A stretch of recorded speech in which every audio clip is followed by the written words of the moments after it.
what's up? I'm joined with Tim Petersen here. And I don't know if Tim knows this, but Tim's had we don't talk a lot, but Tim's had a very vital role in my life throughout the years because Tim, I don't know if you remember this, but I was 19 years old, 20 years old when I first got introduced to you through a roommate of mine, through a network marketing company, and he came back and says, "You need to start doing this. You need to start doing this." And at the time, I'm like, "Get out of here." But the thing was that he introduced me to Think and Grow Rich, how to win friends and influence people. So when I was 20 years old, I have you to thank for my personal development journey going forward. And at that time too, I did join that network marketing company, and it also instilled a belief in me that you don't have to work hard physically to earn income. I was born and raised in Central Illinois with a dad that was a hardworking dad that said, you got to work hard, you got to work with your hands. And I remember getting a paycheck from prepaid legal. It was like $1,600, and I was like, dude, did they accidentally put this in my account? Like, I didn't work for this. And so, with that said, like, I just want to say thank you before we even start that you have the Mike Newhart now is a big part of you, and I want to thank you for that. Man, I tell you what, thank you, Mike, and to watch your journey from, and the two things here. Number one, when I knew you, you were just young, and all guys that are young are like, what am I getting? What can I get? Yep. Right? Yep. What can I get? Who can I become? What can I get? And it's a lot of take. And as you get older, you start to realize, either through circumstance or virtue. For me, it was a lot of circumstance, a lot of failures, and a lot of bad actions.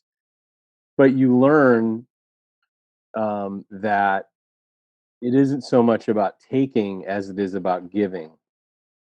But the second thing is this. And so I want to say that to watch your transformation and growth into that young guy and into the father and the man that you are today is incredible. Appreciate that. And then number two, I think this is a great lesson. This is something a mentor of mine in my life is adamant about, is that no matter how far down the scale you have gone or you think you are, you have the ability to help somebody, whether that be through words or actions. You don't have to be at some point in your life to be able to go out there and inspire others. Case in point, what you just said.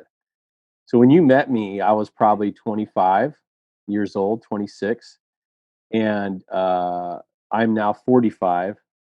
Wow. Oh, yeah. Yeah, you're kind of old. That's awesome. But I was 25 years old, and I had 20 more years pretty much of trying hard, failing, trying hard again, to get beat down enough to let go of what I thought I needed to start doing what others saw that I needed, which is a lot of follow us, do this, now give that away. And that was counterintuitive to what I thought life was or what I wanted, because it's like, yeah, but how am I going to get what I need? Yes. If I follow you, I'll be this non-entity. I'm going to be following you guys. You're telling me how to live my life, and and that was my perception. Dude, that you hit. Sorry to stop you, but you make a great point, because I never heard a phrase like that. But yeah, I've thought the same exact thing. Why am I going to continue to follow in your path? Like, I want to create my own path. Like, I can't keep following you. And I still fall into that trap sometimes, like following people online. I'm like, why am I following this guy? I want to be my own person. But yeah, man, that makes complete sense. Yeah. And so that whole journey, where I was at 25 when I met you to who I am today, my intention to grow, even though I still had so much to sift through to become authentic and surrender to a life that, okay, this is what I should be doing. Even though I was still trying to take, my intention was authentic, And the words that and the actions that I was trying to take, even though I wasn't even close to where I should be, landed on your ears. Yep. And Yeah. so that the message there is you don't have to be somewhere to be doing something. Because when you do that, in my experience over the last 20 years, is then 20 years later, a guy named Mike Newhart says, let's do a Zoom, and then shares that you impacted his life 20 years ago. And you're thinking, God, if you really knew what was going in my head at 25 years old, all the Yeah. insecurities, all the stuff, all the stories that, so for those of you that are out there that, think, oh, Mike's so polished and he's so powerful. Mike was not always polished in doing the deal. He just started to do something. Started to do something. And you make a great point, because even now I think that I've had guys reach out to me recently, like, if I can only do what you could do, you don't ever have any bad days. If you only knew, you know what I mean? Like, I don't know about where you're at now, but the weather here is just, it's brutal. And I told my wife recently, just last night, I said, I feel like I'm just in a lull, kind of like in a lull period. And I'm going to give myself to November 1st, and I'm going to get back on the horse, because like right now, like, and I don't know if you've ever gotten this way, but like there's no books that I'm reading that are just kind of hitting me where I want to be hit. So I told her last night, I said, I'm just going to download a fiction book. I'm going to dive into a fiction book for the next couple of days. And I said, and then November 1st, I'm back at it, because, I think that almost like a reset period of a couple of days. But also, I understand too that doing the hard things that nobody wants to do is going to set me up farther in the future. But also, maybe that little reset, a couple of days here and there, is good for the soul. Yeah, it's that slowing down to go fast. Oh, dude, you stole what I was going to say. That's perfect. I thought about that this morning. Another thing you said, Tim, and I'm sure you remember this, but this guy, guys, he used to be, and I'm sure you still are, one of the greatest public speakers I've ever met. Like, if you don't know, this guy's always got a smile on his face, and people want to be around you, Tim. Like, you just have that smile and that charismatic personality that people like you and want to be around you. I remember that, strangely, we were both in a wedding. Do you remember we were in this wedding? Yeah. I get to this wedding, I'm like, you're in this wedding? And you're like, you're in this wedding? I'm like, yeah. But we were at this wedding, and you're introducing yourself to people, and I was kind of just walking behind you, and I heard so many people like, what is this guy trying to sell me? Why is he so happy? And I'm like, this guy is doing something right. Like, this is awesome. Like, I want to be part of that. But also, one of the very first things that I saw you, you're a public speaking at this event, and you said, for everybody out there, just grab a pen and paper and take copious notes. And I remember you saying, like, I don't have really any idea what the word copious means, but I heard somebody say it, and it means like, take a lot of notes, take good notes.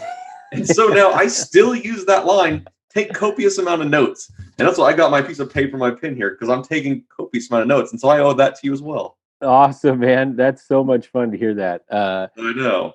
And I was just trying to be, John Malott is a guy that, he was a guy that back then was one of the top leaders in what is now called Legal Shield, but was prepaid legal then. And now he's a multimillionaire. He does a whole bunch of stuff, and he's always got this. He would always say, "It's okay to be a copycat as long as you copy the right cat." Yes. And so there's a guy named Josh Denny who wrote a book called Inevitable. I highly recommend that book. And he was probably the first mentor I ever had that inspired me to want to move towards greatness or towards something more. And I didn't even know it. Like you said, there was something about him that motivated me to want to do something different, and that allowed me to get past all that self-doubt talk of like, oh, what are people going to think? What are they saying? What's this? I just focused on him and followed him. And although I didn't get to where I wanted to ultimately get to then, and he had a lot of growth to do. Now he is doing unbelievably well. But then he was making 6,000-7,000 a month.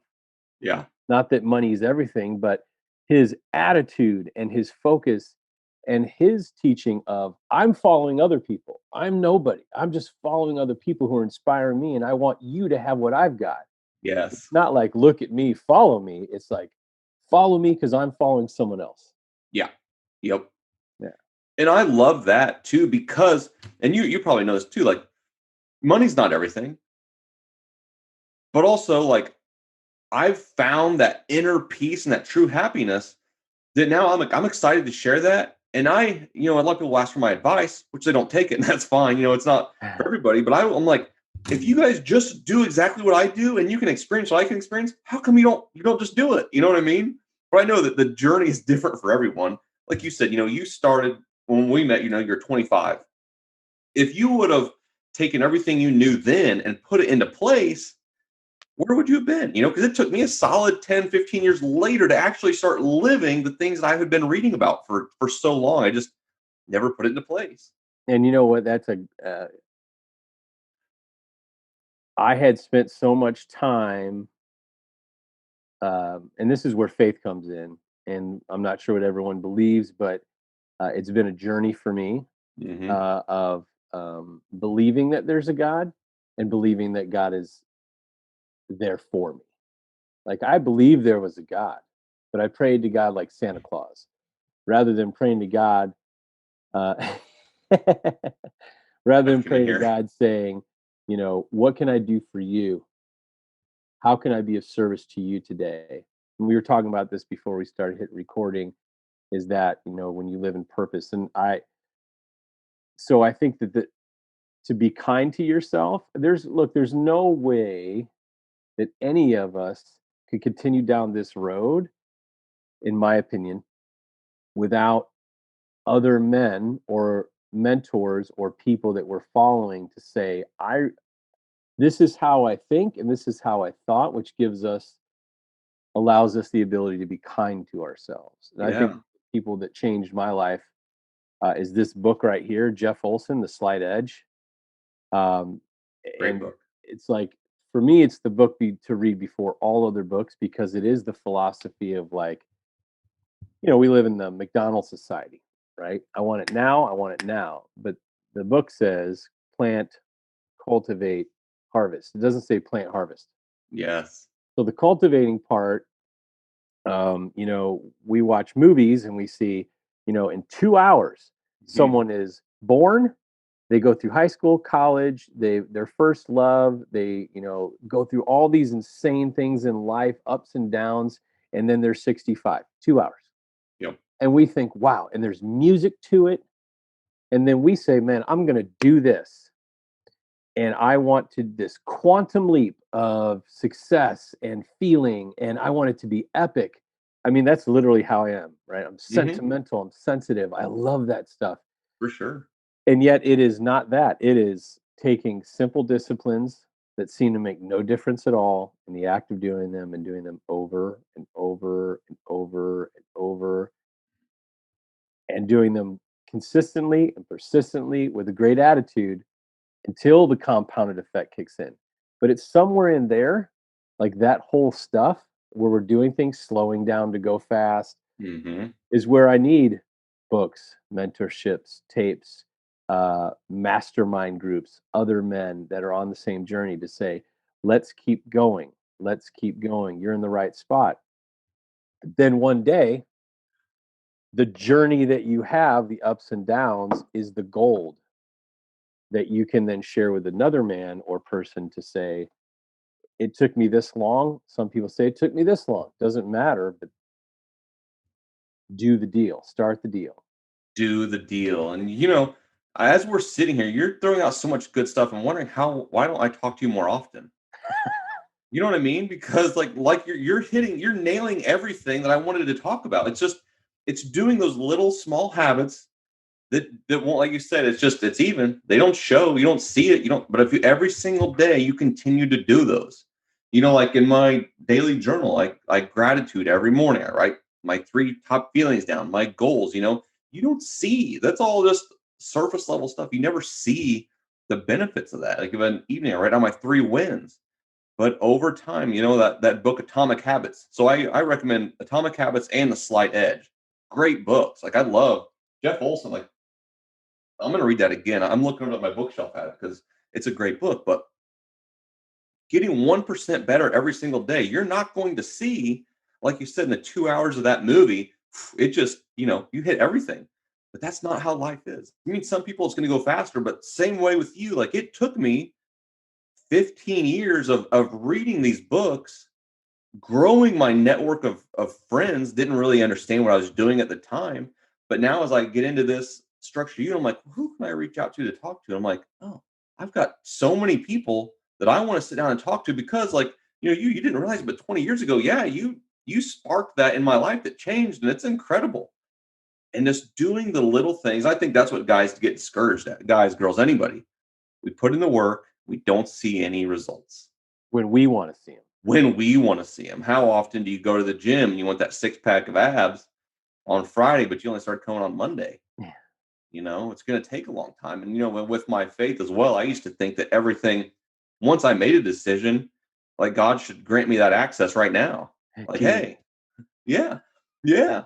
But like, for a solid year, my prayer was, God, just lead me where you want me. I'll do whatever you want. Like I'm submitting. I've been trying to do it for 35 years on my own. It's not working out. So maybe show me what I should be doing differently. And now here we are. I yeah, don't know. I don't that's know if I shared. incredible. I was laying in a bathtub.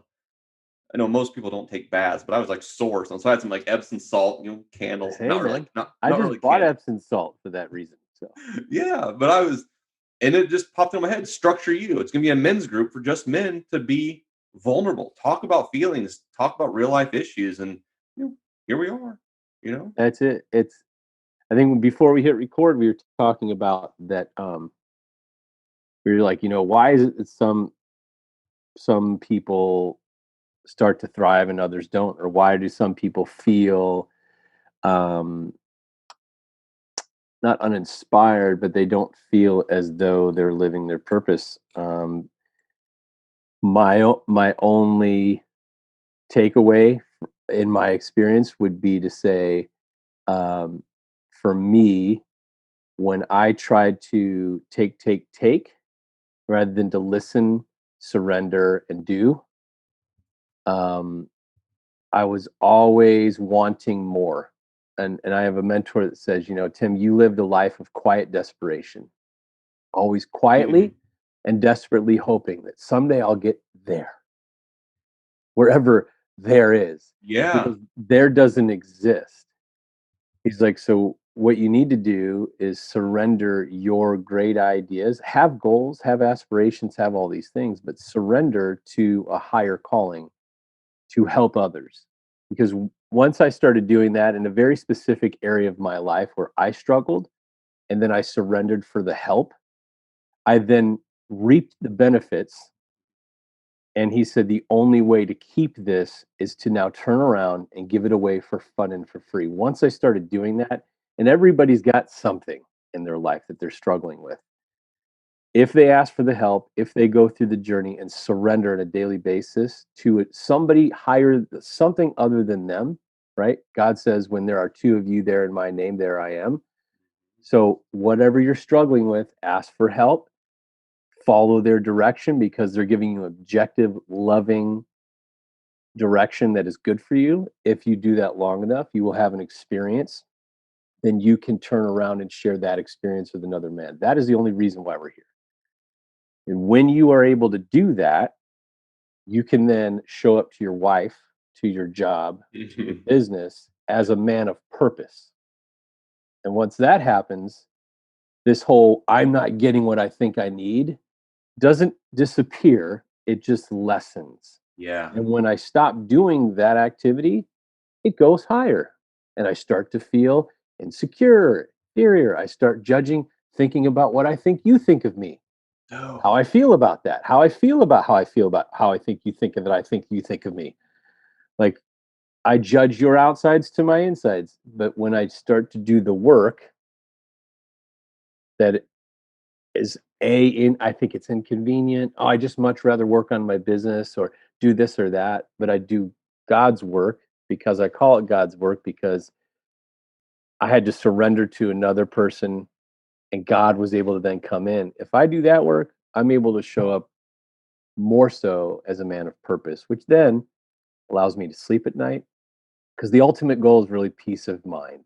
peace of mind. I Yeah. did not think that's what I was looking for. I thought I was looking for, let me get there. Hmm. then I'll be okay. And there is no there.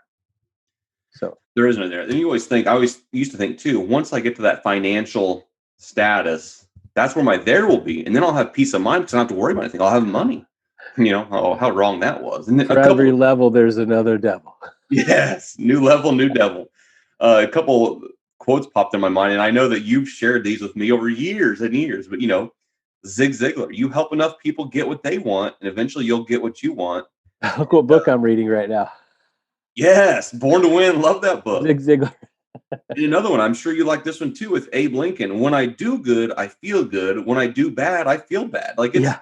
it's literally that simple. And it's like, I know that whenever I'm doing these other things, I'm helping other people, or like you said, and for me too, living the way I was living, whenever I surrendered, and and whatever your faith is, and I said, God, like I've lived with such shame and guilt and resentment for so long. And I took it to and I released everything. I let it all go. I said, I'm sorry, I repent.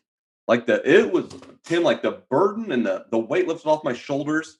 Dude, it was incredible. And I'm like, and not to live that, like I feel like, well, like I said, whatever your faith is, if you believe in something higher, like get rid of it. We are not supposed to live in that shame and the fear and the doubt and the negativity and negative state of minds. Like it's when you're there, you can stay there for a long time. But and then for me, but I was watching other people living the way I wanted to live, and it looked like it was working for them. I had to get really honest with myself to say, but it's not working for me. And that took time. It took a Yeah. lot of small surrenders until the big one happened. Yeah, yeah. And and like you said, we're looking at them from the outside. We're on the inside. It's very possible they're like, my life Yeah. sucks. How Yeah. often do you hear of millionaires, multimillionaires that are super depressed and hate life? Yeah. I just heard of a story recently of a guy that was trying to get this new jet, and he wasn't like the first online, or not first on, but first in line for this new jet, and he went on suicide watch. Like his wife's like calling the hospitals, like he's on suicide watch. Like I'm like, over a jet. This guy has more money, knows what to do with, but he's not in line for this jet, and now he's thinking about committing suicide. Like, Now, a lot of people would think, yeah, but that's an extreme example. Well, is it? I mean, let's talk. If you're in a group of men that are being honest and vulnerable and doing inventory with each other, there's things that it might not be the jet, but there's a jet. yeah, There's something in your life that's making you, that's digging at you. yeah. Who knows what it is? Like you said, it's all relative. It's all relative. His jet is my 2007 Toyota Camry, Yeah, yeah, no doubt. But well, what else, Tim? Like, I mentioned to you too before, like, you're just one of those people that are happy all the time.